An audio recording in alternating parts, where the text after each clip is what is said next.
Welcome to the Digital Velocity Podcast, a podcast covering the intersection between strategy, digital marketing, and emerging trends impacting each of us. In each episode, we interview industry veterans to dive into the best, hard-hitting analysis of industry news and critical topics facing brand executives. Now, here are your hosts, Tim Curtis and Erik Martinez. Welcome to this episode of the Digital Velocity Podcast. I'm Erik Martinez from Blue Tangerine. And I'm Tim Curtis from Cohere One. Today, we have Mark Donnigan on the show. Mark designs and executes marketing playbooks that produce real business results for early and growth stage technology and disruptive innovation startup companies. With his 20 years of experience as a transformative B2B marketing and business leader, Mark understands how to succeed in today's winner-takes-all market by building categories and thinking differently. Mark, welcome to the show. Hey, it's great to be here. Thanks, Erik and Tim. Really looking forward to the conversation. A lot to talk about in this topsy-turvy business climate that we're in. Yeah, it was very interesting. I was having a conversation with my business partner, and we were just talking about, we've got this pipeline, and it looks really, really good, but nobody's committing, and everybody seems to be waiting for something. We're waiting for the economy to turn or interest rates to fall or the government to shut down or Congress actually to do their job. Yeah, fill in the blank, but there's something, right? There's an action, an activity. To this point, and I think this is actually a really good and an important point, is that, we all work in our respective industries and markets and ecosystems. And, it's natural to think like, oh, it's just us. And either grass is greener, like, oh, if I was just over in this other market, or if I was in this different geography, or if I was, again, fill in the blank, it would be better. Let me tell you, it does not matter if you're selling paper, if you're selling engine oil, if you're developing advanced technologies, or you're trying to land rockets on Mars. It doesn't matter where you are. This is a common theme. I guess for any listeners who might be thinking like, oh, but my market's different. No, your market's not different. Listen to what we're going to talk about, because I think you'll find hopefully some help and some ideas. Yeah, your market's not different and you're not special. Let's just start there. Yes, bingo. Half the listening audience, they're gone. Yeah, we just clicked off, right? Yeah. Before we dive into that wonderful topic, Mark, would you mind just taking a moment and telling us a little bit about your career journey into becoming a virtual CMO and focusing on digital transformation?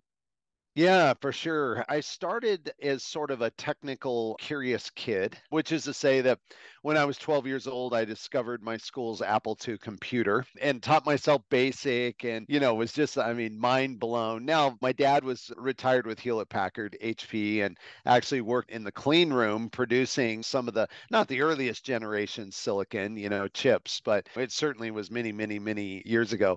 So I grew up in a technical household. Anyway, started there, then decided, I wanted to play music and be a rock star. So I ended up dropping out of a computer science program, which really delighted my father, and going to music school, and then figured out, my path to stardom was probably going to be a whole lot of sleeping on couches and McDonald's jobs, which nothing wrong with working at McDonald's, but I wanted to do more. So seriously, I started just in sales, was working my way even through college, part-time job, and figured out, wait a second, if I get good at sales, I can earn commission.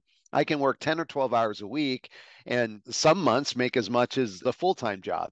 That got me on the path to business, started growing my career, ended up not becoming a rock star, just in case anybody wondered, but started growing my career in sales, typical path, became a sales manager, and then, you grow and get more reps underneath you and you start building. And along the way, I guess it's that left brain, right brain thing, figured out that, wow, marketing is a really kind of a critical component and can be a little bit like jet fuel, to sales. I guess looking back, you can say, well, I took this opportunity and I did that. But in reality, I was just trying to do the best I could with the tools I had at the time. So began to just say, hey, I really need to learn this discipline of marketing. And some of it was just pure, I would say almost like intellectual curiosity, like, wow, how does marketing work? What really is the job of marketing? What does good marketing look like? I'd seen plenty of examples of bad marketing as many salespeople. So just began to study, became a student, won Opportunity led to the next, led to the next, led to the next. And what I found is, and I think this topic's going to come up, is that I really believe today business is as much, whether you're a marketing leader, a sales leader, you're the CEO, you're the founder, wherever you are, or just an individual contributor working on a marketing team, working, as a seller in the field, product manager, et cetera. It's about problem solving. When you really net out, like, Mark, what do you do? What is a virtual CMO? I was telling someone this just the other day. I said, reality is I drop into companies and there's just a set of problems to be solved, starting with we're not earning enough revenue, or we feel that what we're investing in marketing isn't connecting to the market, which ultimately then leads to we're not generating the sales, we're not building the market. So ultimately, I think a combination of my abilities to look at a business challenge and understand like how you might address that to achieve a mission, and then using the toolkit of marketing, but also a special tool I have in my tool belt is knowing revenue. So kind of bring that all together. That's where I am today. And ultimately, I engage with companies to build their existing efforts, help them build. I just work with a real small number of companies. I don't have one of these business models where I'm sort of a call me if you have an issue, and I deal with 10 or 12 or whatever companies. I really just deal with one or two, always am sort of helping advise. I know that when you serve the market, good things come back. So I've got at any one time probably 3, 4, 5, 6 companies that, the CEO will call me up, founder call me up once in a while. We'll be at a trade show or a convention or something, and they want to pick my brain on something, and I'm an open book. I serve everybody, and it's worked out. Awesome. Awesome. Mark, in prep for the show, I was looking through your background and some of the things that you talk about, and you talk about problem solving. You are a proponent of the idea of category design, which is a topic we actually learned about earlier this year. We talked with Kevin Maney from Category Design Advisors. He really introduced that concept, which I think is really an exercise in problem solving, right? It is. I find it interesting that you are a proponent of the methodology. Mm-hmm. What do you think are the key elements in creating a category, and what are the benefits? What are the long-term benefits of doing so? Because I think it's a very interesting process. Could you elaborate a little bit on that? Yeah, let's start. We will talk about the key components, if you will, of category design, but I think this would be a whole standalone session. Frankly, if we were just going to kind of talk about, okay, how do you design a category? Just to be really, and I mean this in all humility, Kevin, look, he was co-author of the book Play Bigger. He is absolutely an OG, and I would feel like, who am I to talk about category design when you've talked to Kevin Maney? So we'll focus less on, okay, how do you build a category, but why to build a category and what the benefits are. And the reason why I think this also is good is that there's some misconceptions around what category design can do, especially if you're a smaller company. Maybe you're a startup. Hey, I get it. Everyone loves to use the Apple iPod as an example of category design, but come on, Apple. Even Apple, when they introduced the iPod 20 years ago, they were still Apple, right? They weren't the Apple of today, but they were still Apple. And for many of us anyway, it's like we're so far from being Apple, like I can't even relate. So is this relevant to me? The short answer is it's very relevant. And here's why. I think the easiest way to think about category design is this. The old way of comparison marketing or comparison sales positioning. We talk about universal value props and what's our value proposition. We need to really nail that so we can tell the market. It always comes back to we're better, faster, cheaper. What's our value prop? Oh, well, we're better, and here's why. We developed this thing, this approach, this technology, and nobody else has it, and it's going to take them 18,000 years to get it. So we're so far ahead, right?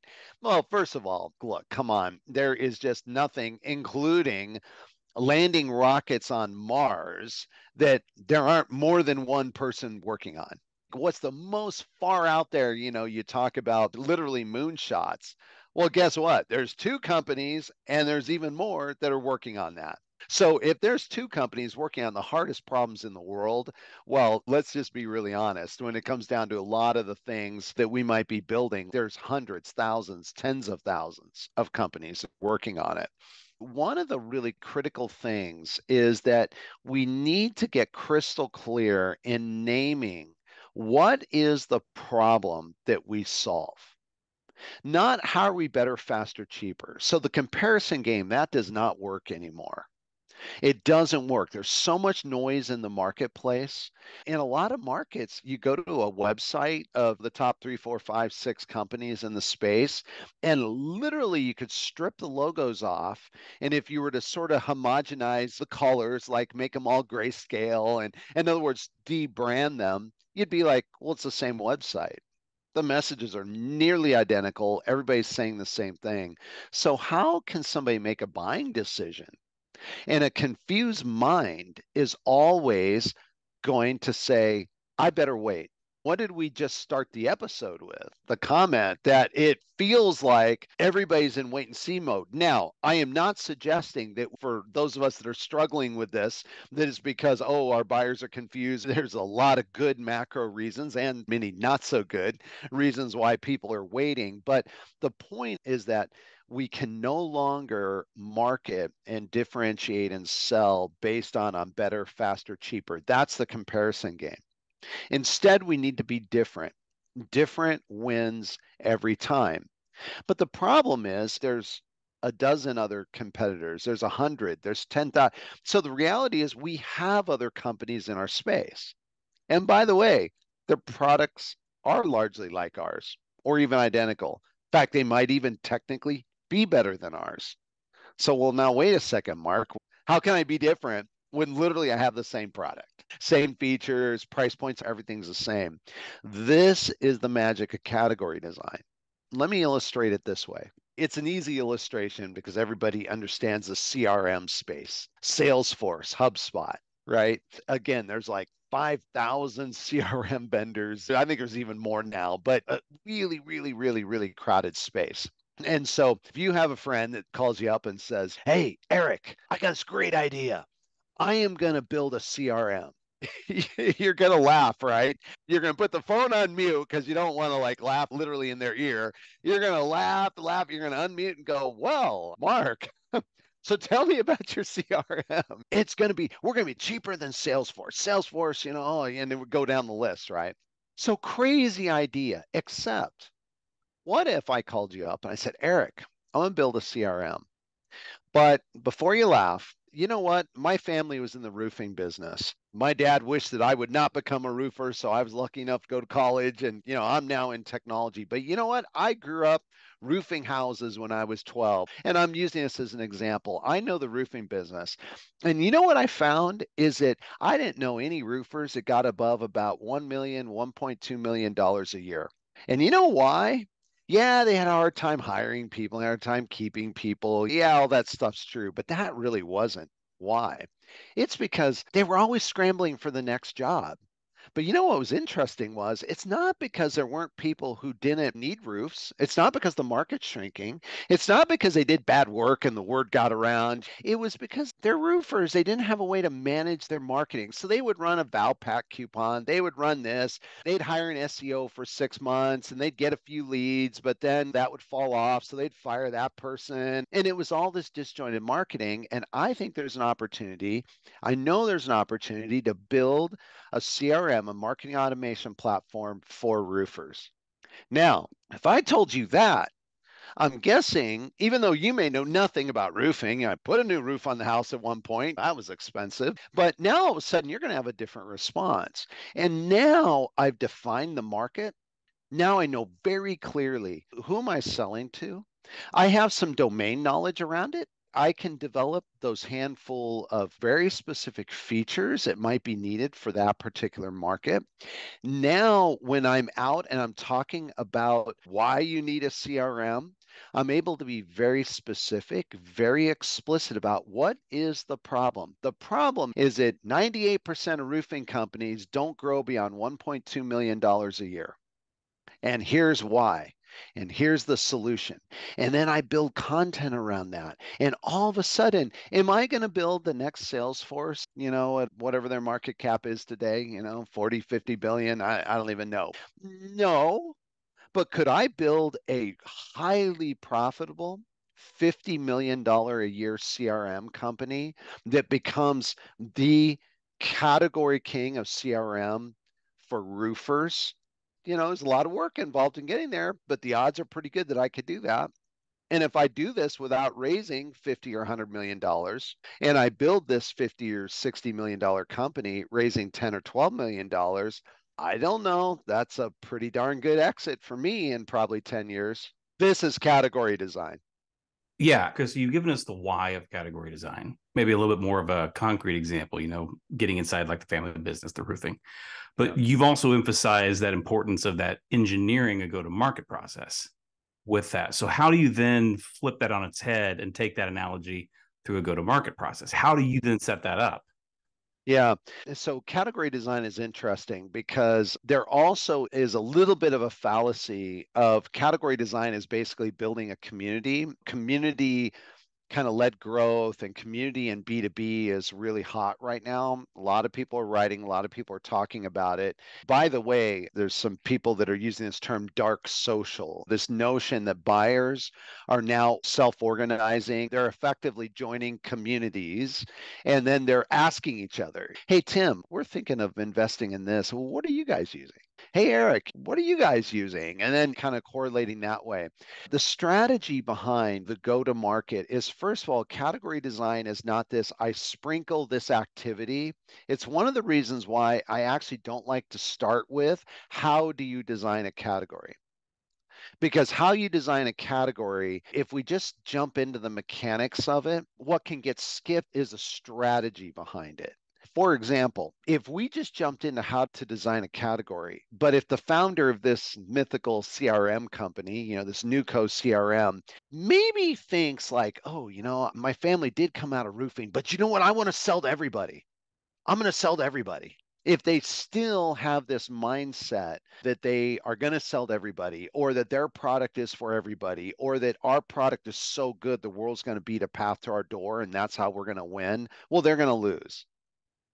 Because guess what? They're going to position themselves ultimately, their new category, on taking on Salesforce and HubSpot and, go down the list, right? You have to look at what is your go to market? How are you approaching that market? And then how do you use the tool of category design to form like a foundation, is the best way to think about it. And then from that foundation, now you begin to execute very specific strategies, very specific tactics, both on the sales front and on the marketing front. What you're starting with is really about audience definition to a certain extent. Who am I serving? What problems am I solving for them first, before you really think about how to go to market and structure the category so that you can be the king of whatever that niche is that you're going after. Is that a reasonably fair statement?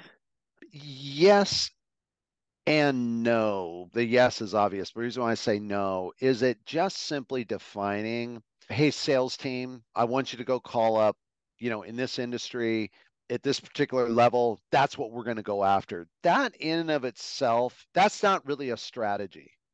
That could be as simple as, hey, I did a survey of our last 15 deals, and do you know 8 of them came out of this industry? And of the 8, 5 of them came as a result of us interfacing at the CIO level. Okay, now that's tactics, right? And that should absolutely inform, like, hey, I need to get that information to the sellers, because if the sellers are in a whole different part of the organization, if they're pounding down the door of the CFO and they're in a different market, well, then you might say, hey, why don't we shift? Why don't you start calling into this type of company and call into the technical side of the organization, call into the IT, stop calling CFOs. But that's not category design. Category design comes before that, because category design says, when I get the CIO on the phone, does the CIO hear the name of my company and go, oh, yeah, hey, you're the guys And then their little whatever comes after that is not, oh, you're the guys that have the XYZ widget that is 18% faster and 33% lower cost. And oh, you're the guys who are, and they fill in the blank, right? And then you go, yeah, that's us. Hey, so how do you know about us? I don't know. I think maybe I was on a webinar, or a friend of mine just adopted you, brought your solution in, or whatever. That's the category design positioning. But it's not just let's call into this level of the organization or into this particular office or this particular position or even this particular industry necessarily. It makes perfect sense. As you're going through this process, one of the other things that you've talked about is hiring the right talent to support your vision of what you're trying to do. The quote that I saw was something to the effect that just hiring a recruit from Google or Salesforce or HubSpot, fill in the name, right, doesn't guarantee success. So, how do you go about finding the talent to support the vision and execute the plan? Yeah, boy, that is the $64,000 question, as they say. First of all, caveat my answer, and it's probably already clear as we're talking. I deal really exclusively with technical founders that are starting B2B companies, usually software companies, SaaS platforms, but usually deep technology. And the sales cycles are generally quite long. It can be certainly 2 or 3 quarters to 2 years. But these are big deals. So when you get one over the finish line, it can be very easy, mid 6 figures up to 7 figures. And in a lot of cases, even reoccurring annual licensing. So that's a caveat. So I only say that because if someone's listening and you're selling in a different context, you may hear some of this and be like, well, that's crazy. That would never work for me. Yeah, it probably wouldn't. But when you're building a marketing team and when you're an early stage company, by definition, everyone's heard the term product market fit. I've actually started to sort of migrate past using that. I think there is a reality of product market fit, but product market fit also is something that shifts. And the reason why it shifts is that if you think about it by definition, what I need to exist as a brand new company when I just need to show traction to raise my Series A, and I'm just looking for $500,000 of revenue, that is very different product market fit than when I'm now going after my Series B and I'm trying to get from 5 to 15 million, 5 to 25 million. And as I progress, right? And so the one problem I have with product market fit definition is that it assumes that it's a single moment in time. It also assumes that once you have, in air quotes, once you have reached product market fit, that you're good. Then it's all just scale from there. It's pedal to the metal. Let's pour dollars in the LinkedIn ad account because we're just scaling this baby up. It's certainly in the world that I work in, and more, even in sort of more your maybe mid-market SaaS type companies, that is not the reality that anybody's in. And if people are still building business models and structures around that paradigm, I would just challenge you to really look very carefully at what you're doing. What I have found in hiring early marketers, we can get in the whole question of, do you hire a leader first? Or do you hire someone who's a player coach, who's very comfortable being a player and then scaling? Do you hire a good generalist? There's different strategies. And I've found that in some cases, it's not necessarily do this, don't do that.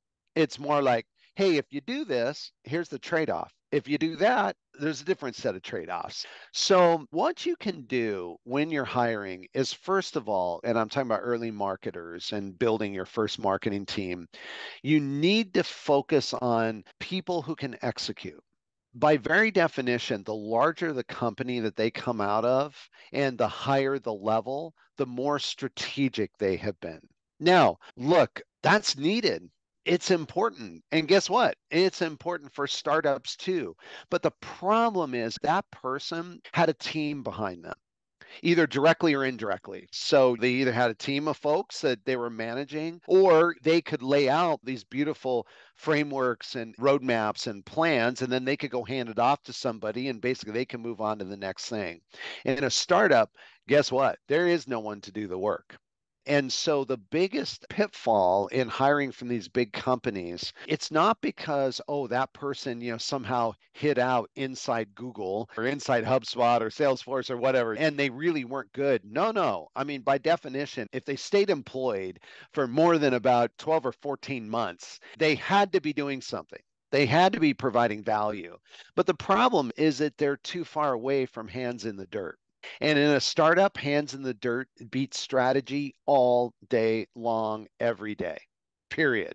So that's the first thing, is that if you're a founder, if you're running a small company and you find that you're struggling, and if you've made some mishires where you're like, I don't get it. I know these people we hired were good. We did backdoor reference checks on them and they came in and they were credible. Everybody loved them, but the reality was they didn't get anything done. So we had to let them go. I find this a lot. I get called into many, many, many situations where this is the story.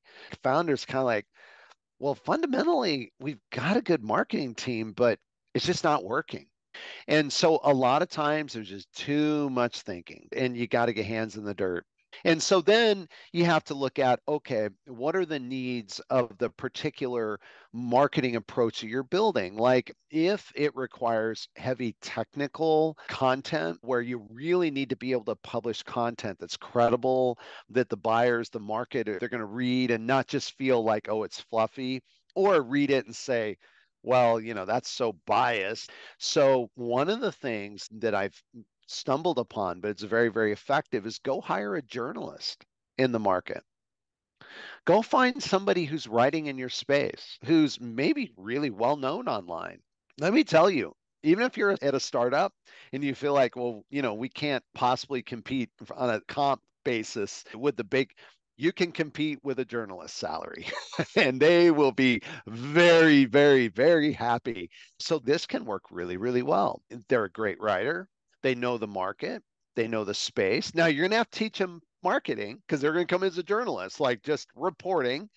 And so you're going to have to spend some time like reminding them and coaching them on the marketing side. But the point is that there's so much self-education in the buying process today that if you really think about it, what are we really trying to do? We're trying to make all of the information freely available, easy to understand, that our buyers need to grasp so they can make a buying decision. Well, isn't that journalism? That's what it is, right? We're writing stories, we're educating. We need to write very clear, very succinct. They need to be able to read it and go, okay, now I understand. Versus kind of all this fluffy, high level, aspirational, where someone reads it and goes, I have no idea what you do. And I just read your sales page. Just listening to you talk, and you have a specialty in startups in technology, but what you just said about building your marketing team applies to any small business. Doesn't really matter what market they are, whether they're B2B or B2C, those same challenges exist. The smaller companies need people who can do things and execute, and they don't need, well, they need the strategy. They do need the strategy, right? And this is where the virtual CMO comes in, right? The virtual CMO comes in, provides the strategy. Hey, here's your list of things to do. And now you go out and do it and execute. Because really, my experience is the smaller companies that execute really well do really well, and they grow. Yeah, 100%. We all struggle with what's good enough, what level of quality. And this can be, even down into, our website, the graphics, or, we don't like our brand colors. We don't like this. We don't like that. I'm just finding more and more and more that the things that marketers typically get hung up on are not the things that move the sale. And if you want to debate me on this, I ask this one simple question. I say, again, in this hypothetical conversation, you're suggesting that because we don't represent well at events, for example, our booth is kind of a little shabby and, we don't have the cool. But let me ask you a question. We just met with these 3 customers. One of them is the biggest in our field, and they weren't embarrassed to come to our booth. They didn't say, oh, well, we would meet you, but not in your booth. In other words, would we have had more meetings because of it? In other words, when you ask yourself just a super practical question, all of a sudden you go, oh, yeah, we're going to get to that. Maybe in a couple of years, our stand will look a lot better, and and our website will be flashier, and we're going to have all this really cool, great branding that's on point, and all of our images are going to match, and all that kind of stuff. But right now, it just simply does not matter. To put any real heavy focus on that is just going to take away from the core of what's actually going to move the needle. And right now, money in the bank moves the needle. Money in the bank moves the needle. Especially today. Yeah. Yeah. For some listeners, maybe you can feel a bit relieved in what I just said, because if it bothers you, and by the way, it should bother you. If you're doing a survey of your own marketing, or if you're looking at your website and you're like, wow, our website is just, ugh, it should bother you. But before you drop everything to go run off and address that, just really ask yourself a simple question like, do we believe that we would have won that last deal we lost because we had a better website? I'll bet you 9 out of 10, if not 10 out of 10 times, you'd say, no, had nothing to do with our website. I would add to that. Many of our listeners will know I coach fast pitch. And one of the things I tell my team all the time, every day, come in here and improve one thing. One thing, yeah. Get better at one thing. Today, it might be one thing on the website. Next time, it might be one thing in your customer service process. Whatever it is, get better at the one thing. Yeah, yeah. Yeah, 100%. And I don't want to leave it hanging out there. I was talking about the website. Nobody should take away that, oh, websites don't matter or trade show booths don't matter. Or that's not by any means what I'm suggesting. What I'm really just trying to illustrate is that we can get so hung up on, and a whole team can orient and spend 6 months doing something. Launch it, and it's like, oh wow, and everybody's happy because you've been heads down, a lot of effort's gone in, maybe a lot of money was spent, and then did it move the needle on sales? And then people are like, then the CEO's asking, and all of a sudden everybody's kind of running around trying to justify this thing they spent. Look, we have to do things in marketing that cannot be 100% correlated to an outcome. So again, not suggesting like, oh, if you can't correlate it, don't do it. It's just where marketing is. And so this is why knowing your buyer's journey is so critical, because I just map it even back to that. Like, great, you want to go invest in this particular thing, whatever it is, a whole new website rebranding project. We're going to allocate $500,000 to this. Do you know your buyer's journey? And how is that going to help accelerate? How is it going to help bring clarity? If you say, oh, yeah, Mark, absolutely. And here's where it's going to fit. And here's why. And we really believe this. And we have evidence here. I'd say, shoot, maybe you should spend more than $500,000. You've got it nailed. But if it's like, well, but we've just gotten feedback that people didn't like our website, probably understand the buyer's journey a bit better and figure out how you can help them move faster through it. And understand their context. A B2B context is far different than a business to consumer context. If you're selling direct to consumer, those issues are going to be much more forefront. B2B, obviously more wiggle room. 100%. Yeah. Well, one of the last questions we want to ask, we were talking a little bit before the show, and I mentioned I had just gotten reading Eric Huberman's book, The Hawk Method. Part of his process, he kind of ends with the element of trust. And you talk about developing community for credibility, essentially trust. You want to give us a little thumbnail on your thought about community building and how that applies here? Yeah, love to. I haven't read the book. It's actually on my list. What an amazing story he has. Trust, the fundamental currency between a buyer and a seller today is trust. On one level, it's like, well, Mark, it's always been that way. It was that way in 1950 when Zig Ziglar was selling knives door to door, in Georgia. So that's not new in and of itself. But what is new and different and so important to understand, and this is related to community, is that trust back then was one person literally shaking hands in the presence of another. Sure, there was a little bit of, you had mutual acquaintances or whatever, but there wasn't all the electronic communication. There wasn't all the other ways for us to communicate. Nowadays, our brands are being talked about, and almost every time they're being talked about, we're not in the room. And again, this is a B2B context, but frankly, this holds up, I think, even more true in B2C. Because what does not being in the room mean? It means social media. It means just Xing about an amazing experience they had, or a not so amazing experience, or an incredible product, or a not so incredible product. And yes, brands should be listening online and all of that. But the point is that there's the public expression of it, like on X. And then there is, especially in B2B, there's organizations of video engineers, for example. So a market that I'm primarily focused on is like video streaming. So like Netflix. Well, there's a whole engineering community around the technologies and around everything that's involved in making Netflix, so that when you plop down to binge watch and you hit play, it plays and it looks good. Well, in those communities that are often happening not out public on LinkedIn, but they're happening in other places, that's where our brands are being mentioned. That's where we as individuals are being mentioned in some cases. Hey, Mark's a great guy. Mark's not, I don't know about him. Almost the informal community.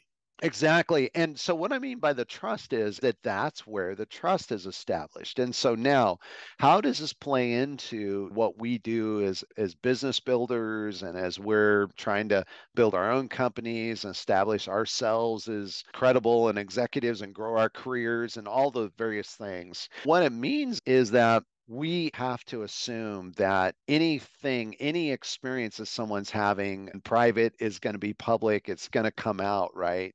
The second is that the more that we try and keep and protect and keep our arms around information, I've been a long time proponent of getting rid of gated content. Now, having said that, yes, I have one place on my personal website where there's a form. Okay.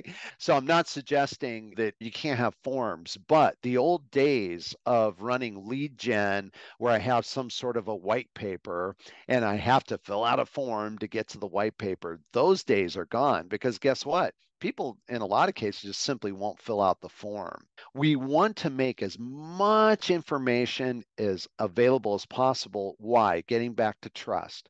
Because guess what? Somebody's going to read it. They're going to have some positive feeling.